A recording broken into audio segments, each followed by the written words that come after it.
Hi, I'm Eric, and this is Adventures in Golf. For this episode, we traveled to a golf course whose hazards are, shall we say, a little more exotic than most of the courses you've ever played. This is Safari Golf.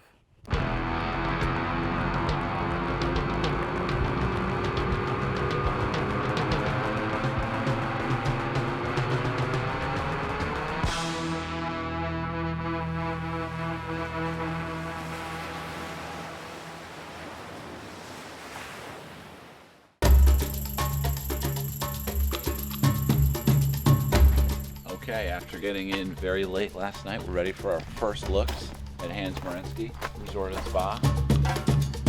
We've traveled all this way to experience perhaps one of the more unique golf experiences in the world. The course is supposed to be filled with big game, wildlife, all sorts of amazing things. Located in Phalaborwa, South Africa, the golf course at Merensky Hotel and Spa borders the world-renowned Kruger National Park, one of Africa's largest game reserves.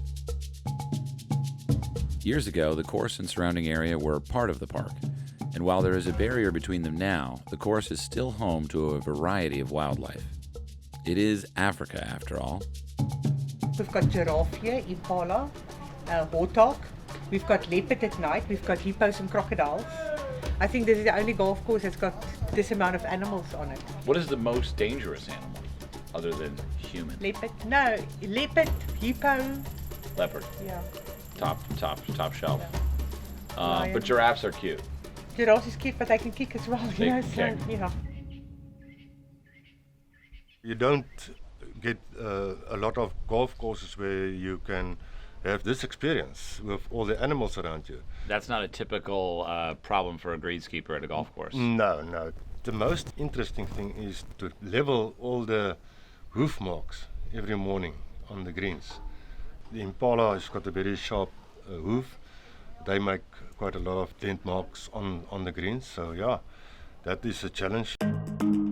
Animals are not the only challenge the course faces. Keeping the greens green is particularly difficult in this climate, and severe water restrictions over the years have wreaked havoc on the course. In fact, the course is actually closed right now in order to sand the greens and water as much of the course as they can. The first 9 will be finished by tomorrow. The grass is going very well. Okay. So yeah, but early next week we will be ready for the golfers.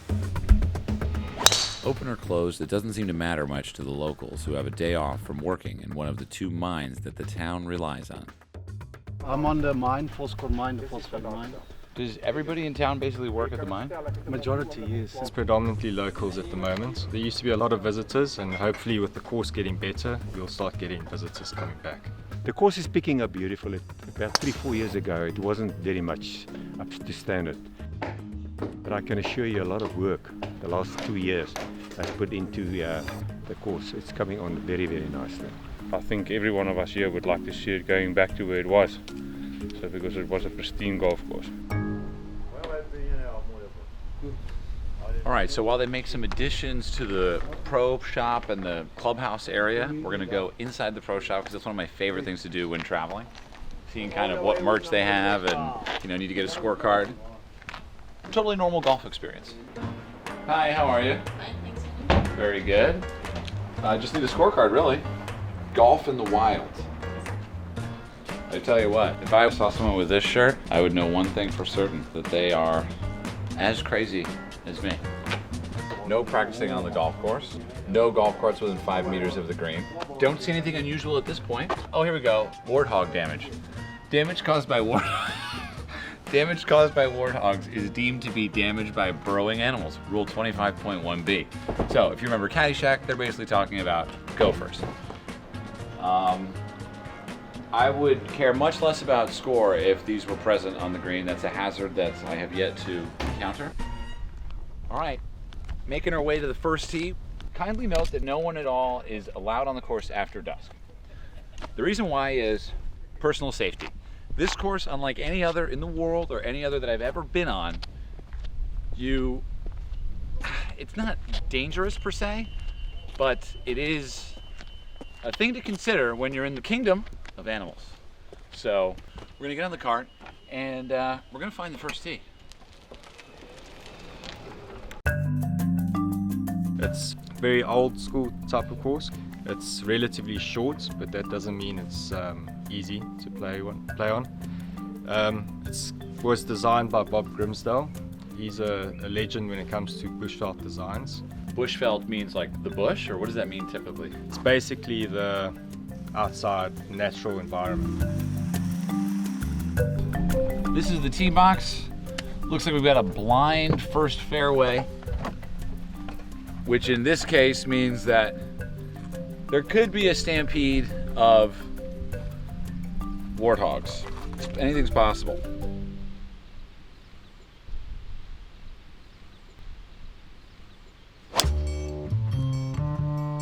That's a good ball. And away we go. Wow, look at that. First tee shot, ideally placed. Looks like a little downhill shot to the green. For some reason, they've decided not to put any flags in, and that could be because the place is under construction. You may wonder, how am I supposed to score without a hole or a flag in the green? I'm currently wondering the same thing. As the animals run by. That's really cool. That's impressive. That takes away the idea that there's no hole or flag completely.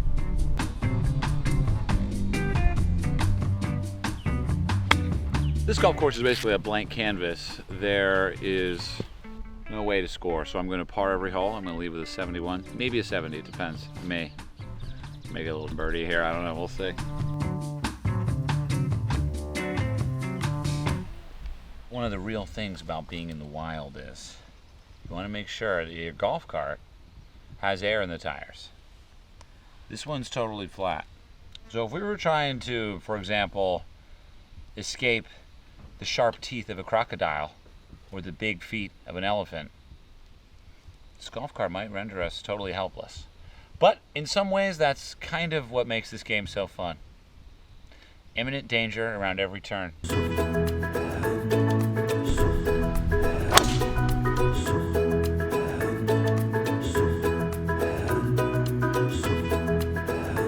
this bunker, there's a different kind of footprint, more of a four-legged animal footprint.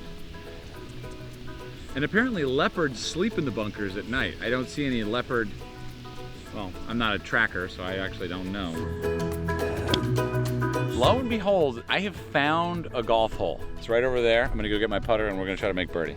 I mean, if this could drop, it would really change the pace of the day. Oh, that was a good line. Still, whoa, I'm not putting my hand in there, dude. That thing went down like a foot. No way, that's staying there. It's strange, I feel like we're in a dream. It's like the golf that I normally play, but just everything's a little bit different. The things that you're used to are all a little bit different. The pack of gazelles over there, just lingering off the green. Totally normal here. This hole, dubbed Lion's Den, we were told that there was a lion at the front desk last week, which I asked, was that terrifying? And she said yes. Slowly but surely, we are putting the pieces of this golf course together. Sums it up, really. Golf in the wild is basically where we are.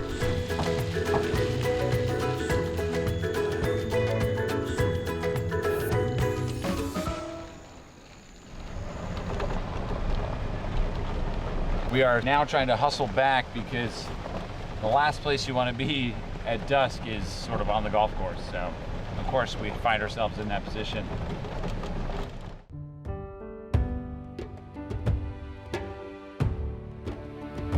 We formed a bit of a tribe out here. We found a giraffe, so we're gonna. This is all happening very rapidly. I was expecting to have more warning. They're very tall, so we're gonna hit the gas and we're gonna find this giraffe. There it is. Wow, look at that.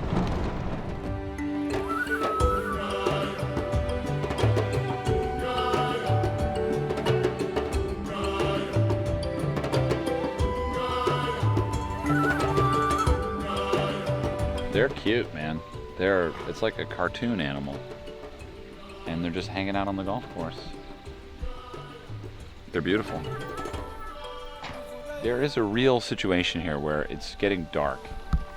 And there's only one rule here, and it's don't be on the course at dusk. And that is currently, we are on the course at dusk. So hopefully it's just giraffes that we run into. As we leave the giraffes behind, I'm once again reminded that this golf course is their home. And while the future of the course is looking better, it's my hope that the Merensky golf course will continue to be their home for years to come.